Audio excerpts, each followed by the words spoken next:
Hello everybody, welcome back to my channel. I took last month off, I just needed a month break. I needed a mental health break. It was needed.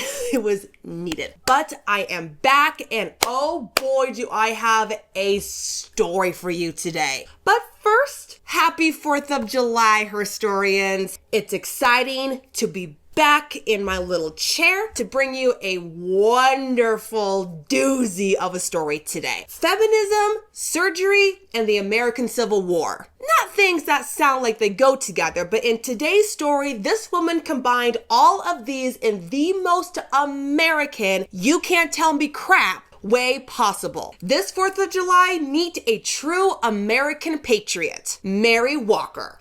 Let's get started.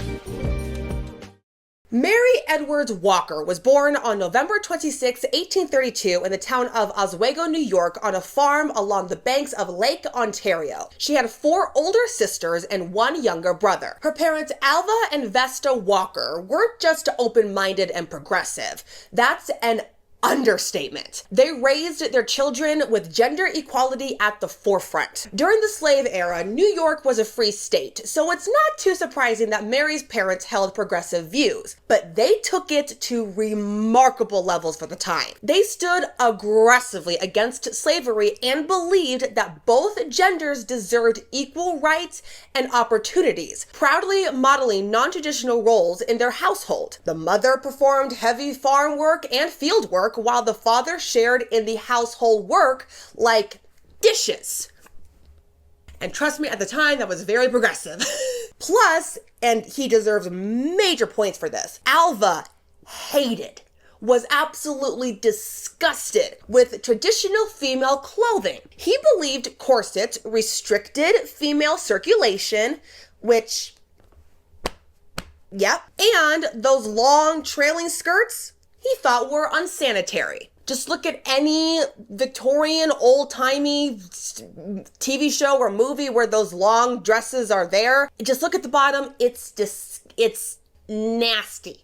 Nasty. Though devout Christians, her family were free thinkers. They encouraged their children to question everything around them, from regulations to restrictions. Fly is in here, especially regarding slavery. The family farm reportedly served as a shelter for freedom seekers traveling on the Underground Railroad, which, with this stuff going around, the Underground Railroad was not a fun, brotherly thing that whites and blacks did. No, it was something that people used for black people to get away from slavery. We're moving on from that. Growing up on the farm, Mary naturally helped with chores. What made her situation remarkable was that she was able to wear pants with shirts and no corset.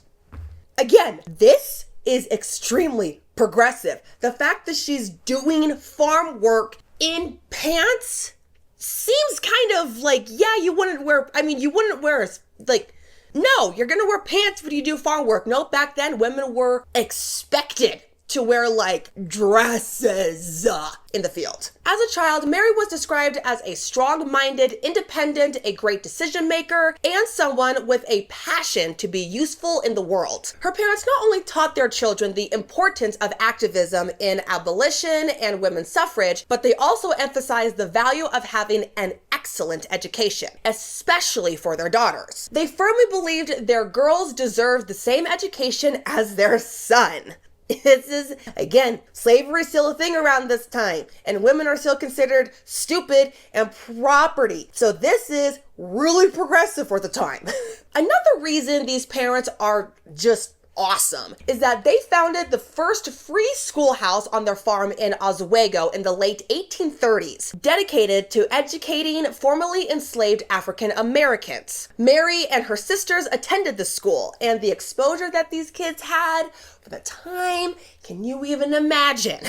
After primary education, Mary and her 2 older sisters continued their studies at Foley Seminary in Fulton, New York, not far from their hometown. This school went beyond standard standard higher education. It emphasized modern social reforms in hygiene, education, and gender roles. The seminary's progressive environment solidified Mary's resistance to conventional gender roles. During her free time, Mary devoured her father's medical texts. Her father, a physician who was possibly self-taught, don't really quite know, kept extensive notes on anatomy and physiology. And Mary's lifelong interest in medicine can be traced back to these hours spent immersed in her dad's books. When Mary was in her teens, she worked as a school teacher in Minnetonka, New York for a brief time, mainly to save money to pay her way through college, specifically medical school. She enrolled at Syracuse Medical College, now State University of New York Upstate Medical University, for 3 13-week seminars. When she graduated in 1855,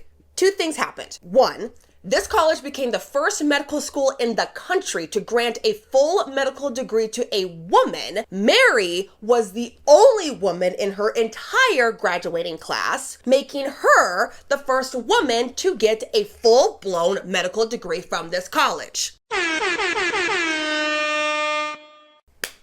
Boom. During her time at the college, Mary met and fell in love with fellow med student Albert Miller. And after she graduated, they got married on November 16th, 1855. Mary, being against the norms, refused to wear a white dress, which in today's age is not all that unique, but back then, sinful. Choosing instead a short skirt with trousers underneath, and refused to include the word obey in her vows.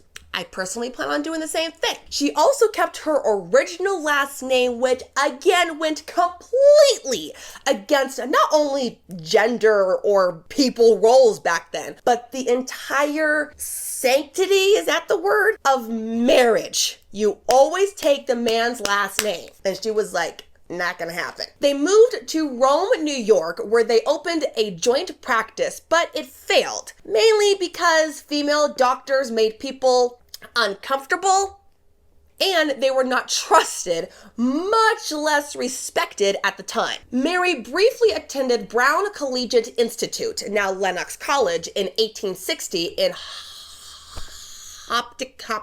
Hopscotch. In 1860 in Hopkinton, Iowa. I hope I said that correctly. The reason why her time was brief at this school was because it wasn't that she dropped out. She got suspended. Why did she get suspended?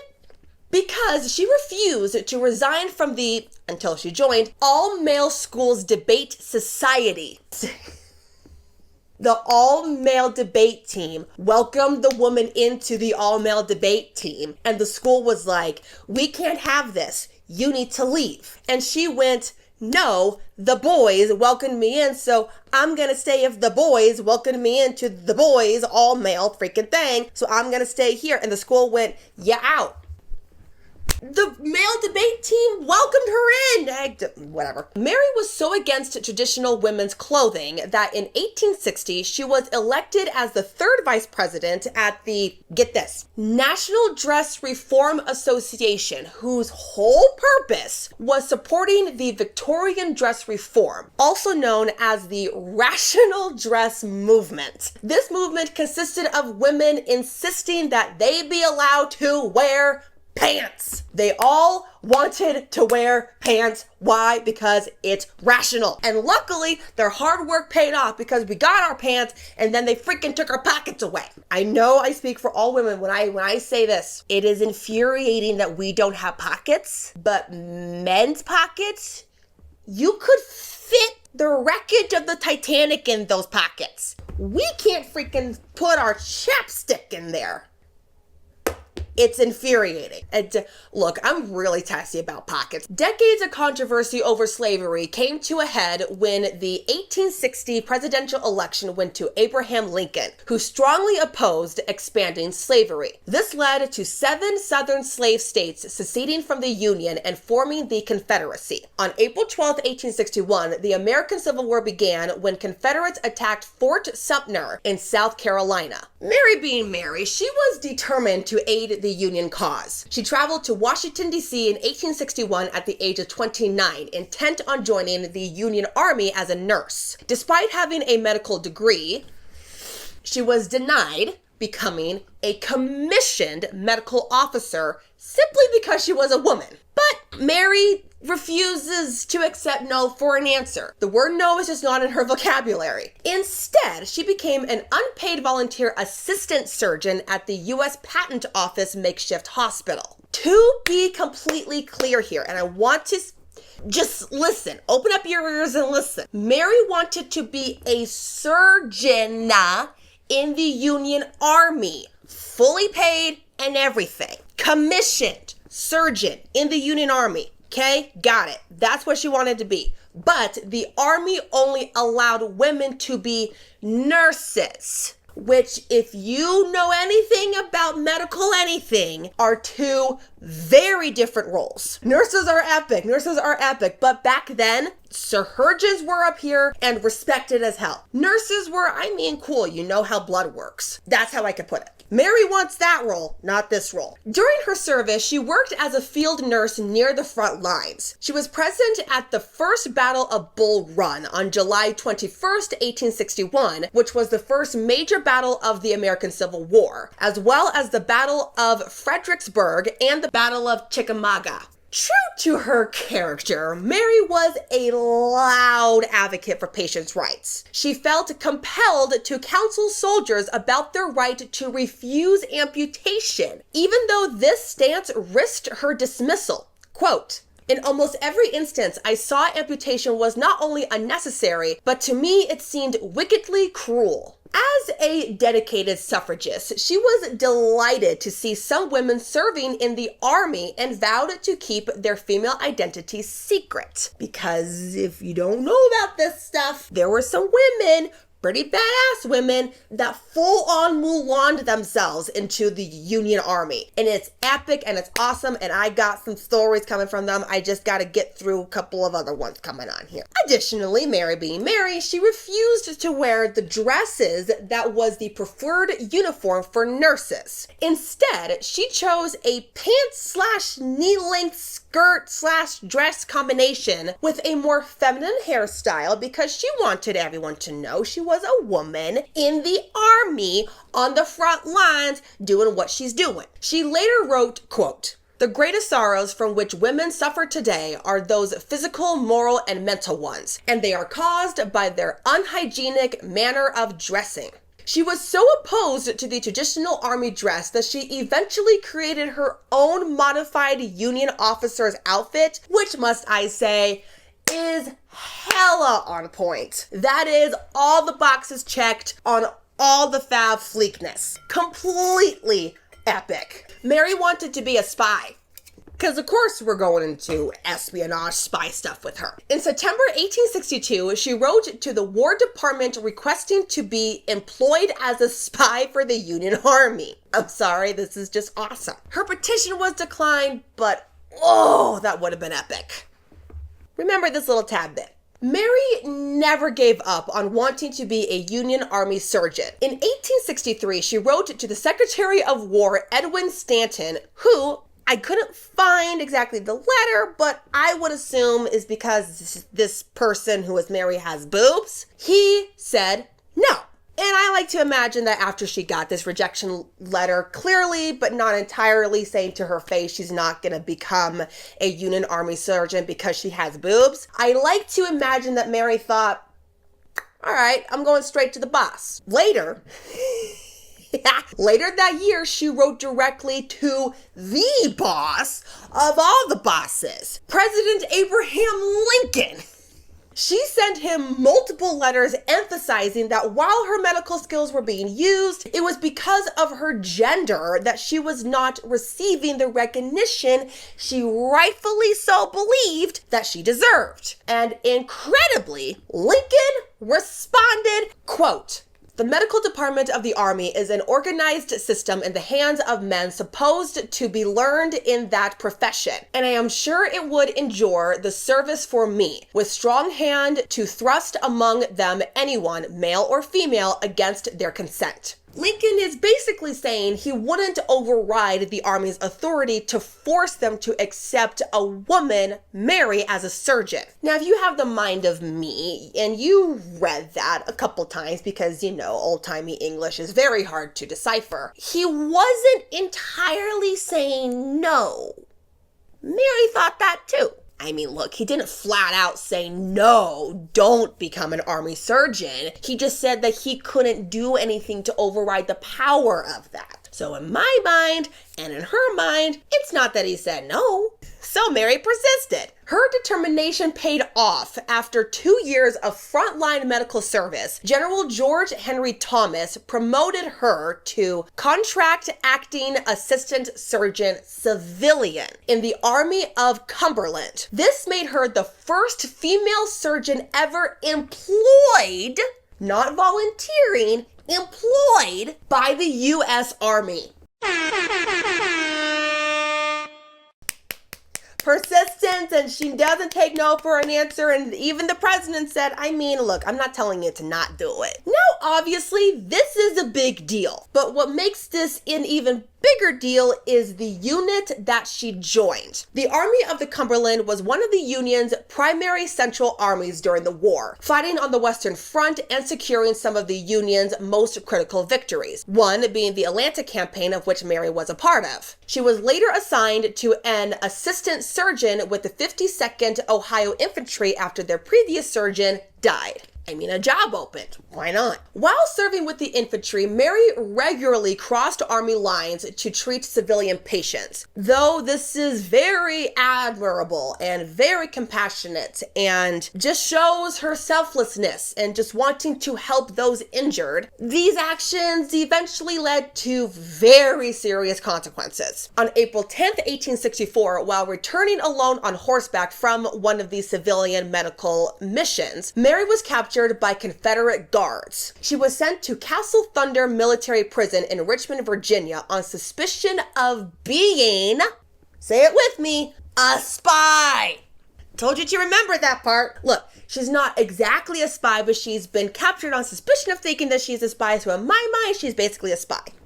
Ironically, she had been helping a Confederate doctor perform an amputation on a civilian. Just a little fun little tidbit of, well, that's ironic. Mary was thought to be a spy because she was A, wearing men's clothing, and B, traveling alone back into Union Army territory. The Castle Thunder camp was becoming increasingly overcrowded. Estimates put it at 700 to 1,000 prisoners when Mary arrived. The place had a notorious reputation for extreme cruelty by the guards. Though Mary spent only a few months at the camp, a war camp is still a war camp. She lost a severe amount of weight, developed bronchitis, permanently lost sight in one eye, and was relentlessly bullied for her outfit of choice and occupation. You're making fun about her occupation. You might need her to stop a little bit of a stab wound. Just because I'm a woman, you're making fun of my occupation as a nurse. Okay then. Oh no, you're bleeding. Well, that sucks. Mary wearing men's clothing caused such an uproar, and I mean that all capital letters bold flashing, that a Confederate captain wrote, I swear to you this is true, quote, "The crowd was both amused and disgusted at the sight of a thing that nothing but the debased and depraved Yankee nation could produce. She was dressed in a full uniform of a federal surgeon, not looking good, and of course had tongue enough for a regiment of men." Two things. One, she looks good. And just so you know, Yankee is a derogatory term that the South used to talk crap about the northern part of the country. And it's been used in a couple of derogatory ways for just America as a whole. Mary was released in a prisoner exchange on August 12th, 1864 with 14 other physicians. She later said that she was freaking psyched to be part of a man-for-man swap. She was specifically exchanged for a Confederate surgeon from Tennessee. I mean, of course, she was psyched to be getting out of the prison, but she was a little bit more psyched about the fact that she was exchanged in a man-for-man swap. We love her. After her release, Mary wanted to return to the front lines as a surgeon, but wasn't sent to the battlefield. Instead, she requested and was actually granted assignment to the Louisville Women's Prison in Kentucky, where she received the title of acting assistant surgeon. This made her the first female surgeon to be commissioned in the U.S. Army at a salary of $100 a month plus $434.66 in back pay, accounting to about $10,890 in today's money. She's climbing those ranks, but Mary, being her, always aimed for higher. And I like to think that she got bored and annoyed easily, because after just 4 months at the hospital, she grew tired of both prison officers and prisoners consistently questioning her authority. And I cannot express to you how much that entrenched into my soul. She requested and once again was granted a transfer, this time to an orphanage or orphan asylum in Clarksville, Tennessee. It also might have been called a refugee home, but regardless, she continued her physician work treating wounded soldiers there. After the war, Mary received a disability pension for partial muscular atrophy, a condition where you lose muscle mass, which she got while imprisoned. Backing up to when she was released from Castle Thunder in 1864, President Lincoln summoned her to Washington, D.C. to talk about her imprisonment. After their meeting, Mary wrote him a letter detailing her contributions to the war effort and urged Inspector General James Hardie to speak with Lincoln regarding her rank in the Army. Quote, I told the president of the risks I encountered in being taken prisoner on purpose and preventing their attacking our army when we were hardly able to act on the defensive. That I found them on general review and learned the fact of such an immediate intention, and that I so fully followed my instructions what to say about our Western Army, that success crowned our efforts when we were ready. And recently my statements to General Grant in relation to their moves if he continued operations around Pittsburgh, to say nothing about the 1,000 other matters. She wrote and sent this letter in late September 1864, and incredibly, I don't know why my mouth is not like that word, her appeal succeeded. On November 11th, 1865, based on recommendations from Major Generals Sherman and Thomas, President Andrew Johnson awarded Mary the Congressional Medal of Honor for Meritorious Service. Quote, Dr. Walker has devoted herself with such patriotic zeal to the sick and wounded soldiers, both in the field and hospitals, to the detriment of her own health, and has also endured hardships as a prisoner of war. She got Medal of Honor. Go girl, it's your birthday. You got a Medal of Honor. After the war, Mary returned to her private practice, but it wasn't fulfilling her. By 1869, she and her husband had divorced due to Albert's infidelity. She found work as a lecturer and writer, continuing to advocate for temperance, healthcare, women's rights, and dress reform. Apparently, Mary was frequently arrested for wearing men's clothing. Mind you, cross-dressing was illegal during this time.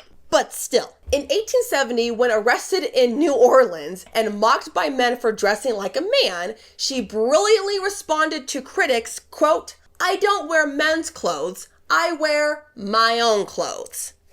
And that's on period. During one of her trials for dressing like a man, yes, she actually had trials for this stuff, which I know was illegal back then, but still, in today's context, that's a little insane. She asserted her right to wear what she wanted, quote, to dress as I please in free America, on whose tended field I have served for 4 years in the cause of human freedom. The judge, either agreeing with Mary or simply tired of her continually appearing before him, dismissed the charges, freed her, scolded the police, and then instructed them to never arrest her again.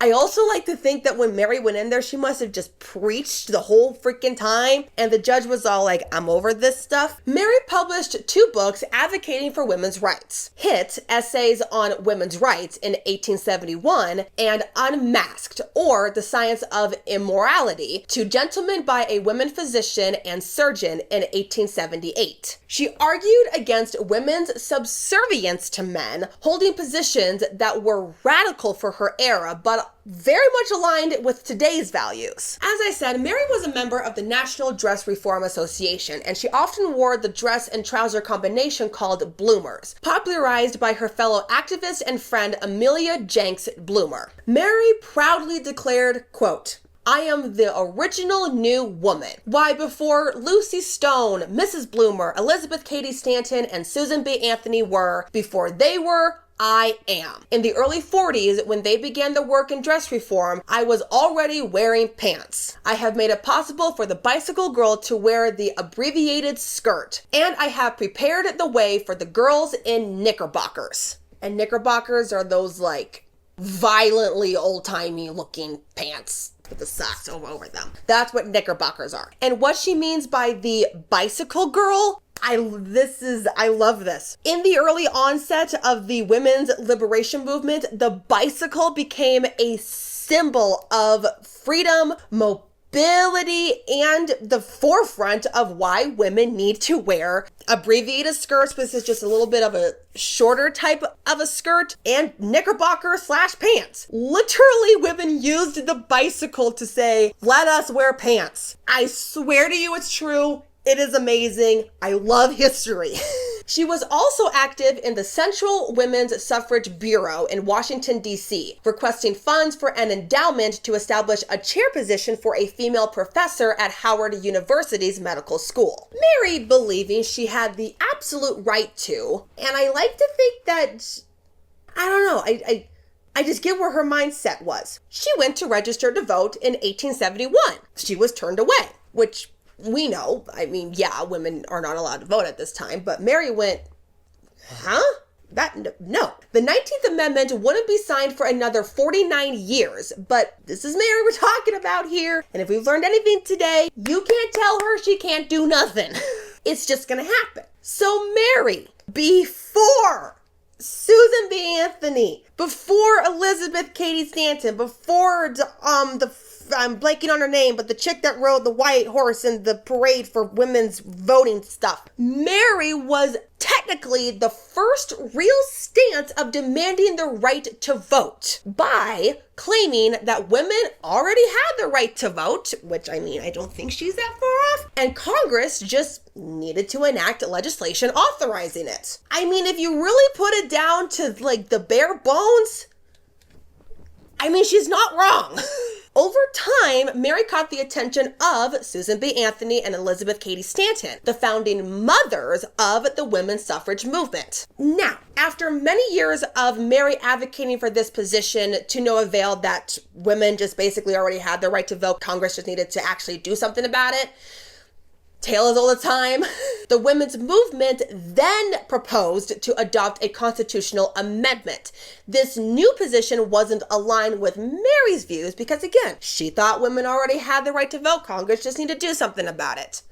And because of this tension, Mary soon fell out of favor with the movement. And it's this disagreement between let's do a new constitutional amendment to we just need to do it state by state, that this led to the split of 2 different kinds of women's rights movement: the National Women's Suffrage Association and the American Women's Suffrage Association. The NWSA, led by Susan B. Anthony and Elizabeth Cady Stanton, took a more radical approach, focusing on a federal constitutional amendment for women's suffrage, while also addressing broader women's rights issues like divorce laws and equal pay. The AWSA, led by Lucy Stone and Julia Ward Howe, focused more narrowly on focused more narrowly on winning voting rights state by state and was more conservative in its tactics. These two organizations represented a fundamental strategic divide in the movement that lasted until they finally merged in 1890 as the National American Women Suffrage Association. And then, of course, this led to the 19th Amendment getting passed, and now, I guess we have the right to vote now in today's time. Despite the split, Mary continued to attend suffrage conventions and publish her books, but she was basically ignored by the rest of the movement. It's just a real shame. I just have to say, Mary is such a rhino bull with herself that she really could have made a change. It also didn't help that she started wearing an Abraham Lincoln level top hat, which just excluded her even more from the movement and the whole thing about women's suffrage. But dude, some of these pics, she looks freaking awesome. She looks like a ghost, but she looks awesome.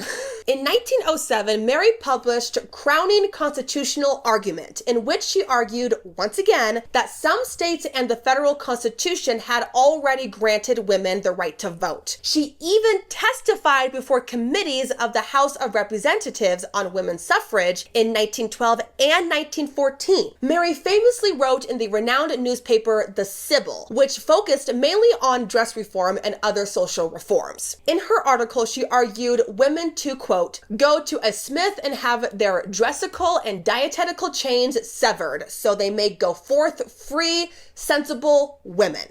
And dietetical is just a fancy word for food diet. Though she fell out of the movement itself, much of her literature spread amongst other feminists and female physicians. In 1890, Mary ran for Congress, because what else is she gonna do? Then ran for the Senate in 1892, because again, what else is she gonna do? Both attempts were unfortunately unsuccessful.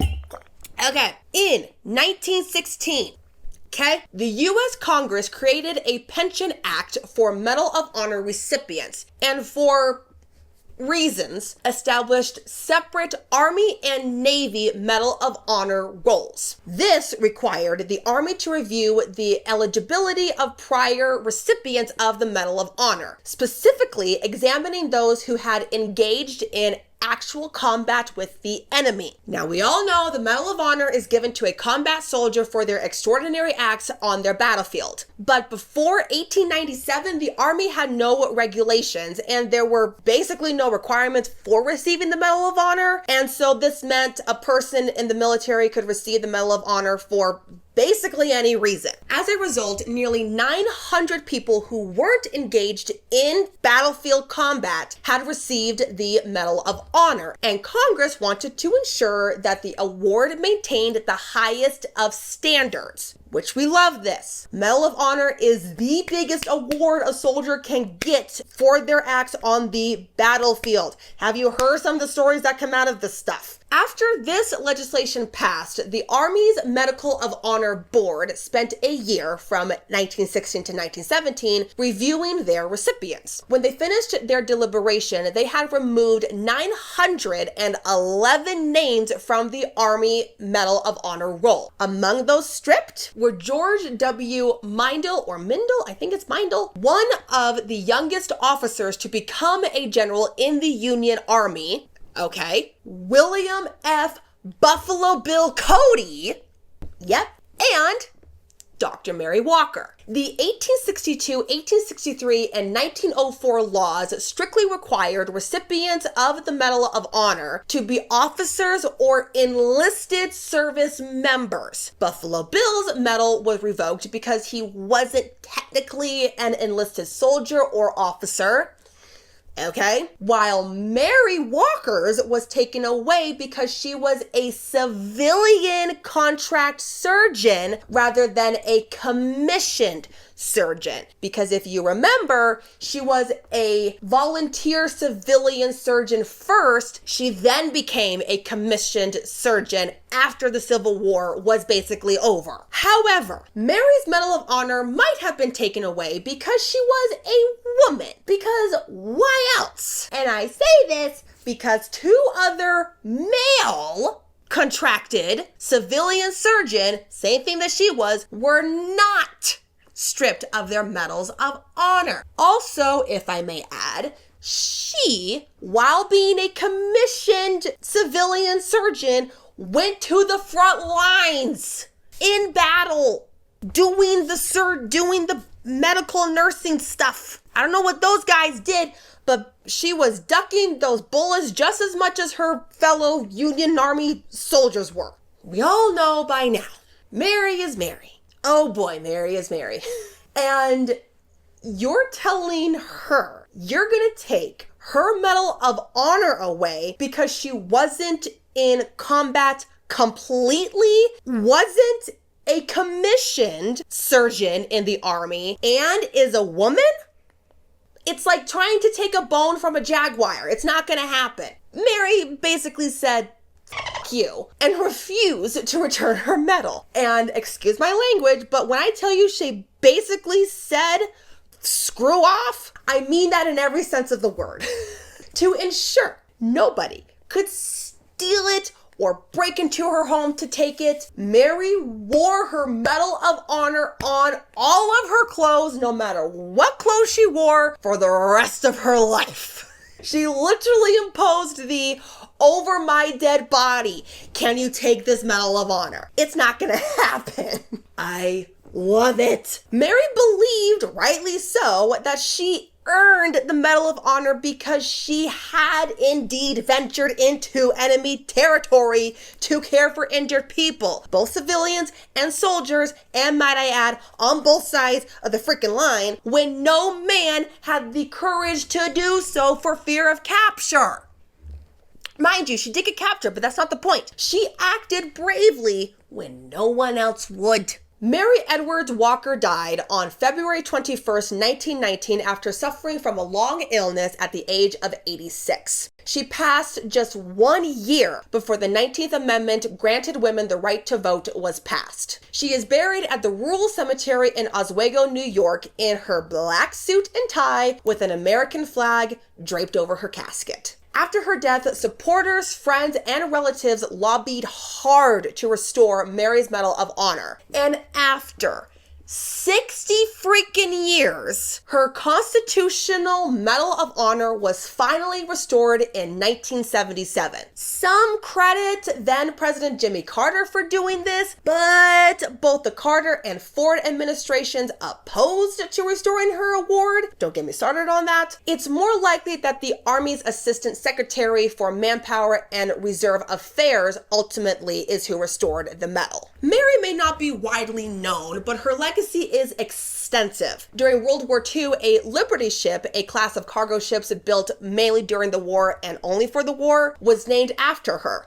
the SS Mary Walker. In 1982, she appeared on a stamp honoring her and celebrating her birthday anniversary, which, if you have been here for a while, you know I really want to become a stamp. I think I would peak if I became a stamp. At the State University of New York at Oswego, their medical building is named the Mary Walker Health Center in her honor. A United States Army Reserve Center in Walker, Michigan also bears her name. Both Mary and American poet and former Civil War nurse Walter Whitman Jr., who totally looks like an undercover Gandalf, were named together at the Whitman Walker Health Center, a nonprofit community health center in DC that specializes in HIV/AIDS and LGBT healthcare. The American Walker Clinic at Fort Irwin National Training Center in San Bernardino, California, is named in her honor. The Philadelphia Veterans Multi-Service and Education Center operates the Mary E. Walker House, a 30-bed transitional residence home for homeless veterans, which you know Mary is clicking her heels in heaven for that. In 2000, Mary was inducted into the National Women's Hall of Fame. In May 2012, a 900-pound bronze statue honoring her was unveiled in front of the town hall in Oswego, New York. In 2016, the American College of Surgeons Women's in Surgery Committee established the Mary Edwards Walker Inspiring Women in Surgery Award, which is given to surgeons who make significant contributions to advancing women in the surgical field. In an effort that took a little bit too long to rename military bases previously named after Confederate soldiers, Fort A.P. Hill in Virginia was renamed Fort Walker in her honor, making Mary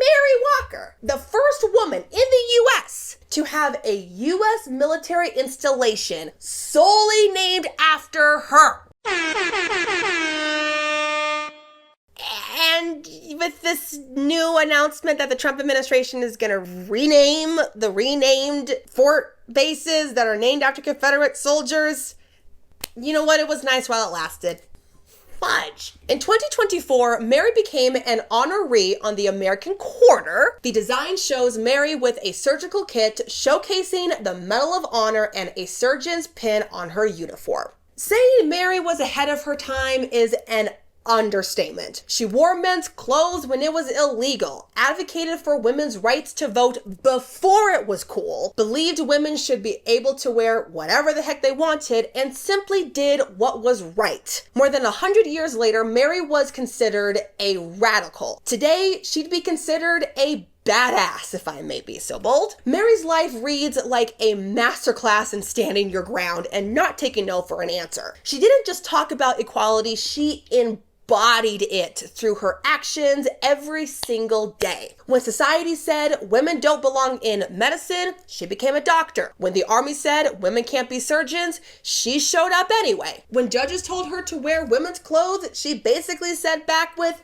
"Make me." What's particularly remarkable about Mary, at least in my mind, is that she didn't have the support of a movement behind her most radical choices. Even the suffragists of her day thought she went too far. Like, they thought her wanting to wear pants and just believing that women just simply already had the right to vote was a bit too far. While they were strategizing about how to get the right to vote, Mary was out there living as if she already had full equality, refusing to ask permission to be herself. Today, Mary remains the only woman, I'm going to say that again, the only woman in American history to have received the U.S. Medal of Honor. I'm going to say that sentence again. To this day, 2025, Mary Walker is the only woman in American history to have received the U.S. Medal of Honor. And even then, it was almost taken away from her and only reinstated after others advocated hard for her, just as she would have done for them. In my mind, that alone is not okay. There are plenty of women who have served in our army or navy or however else in the military who have done brave, valiant things in combat on the battlefield, and more women should be awarded the Medal of freaking Honor. Mary's story teaches us something powerful about social change. Sometimes the most radical act is simply refusing to comply with unjust expectations. In many ways, the fact that Mary Walker isn't a household name tells us how much further we still have to go. Her story reminds us that progress isn't just about changing laws, it's about changing mindsets. And sometimes that starts with one person who simply refuses to be anything other than exactly who they are. Society's rules be damned.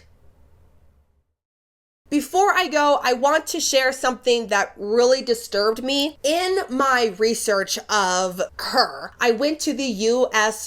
Army site for an article that they wrote on her. And there was a banner that was basically saying that this article has been changed to align with Trump's new DEI standards. And when I clicked on it, it took me to a PDF doc that basically is taking away everything that this country is. Let me just read you a little quote from it. Just stay with me here, please. This is very, very important, especially with everything that's going on right now. Remember, this memo is from the Department of Defense.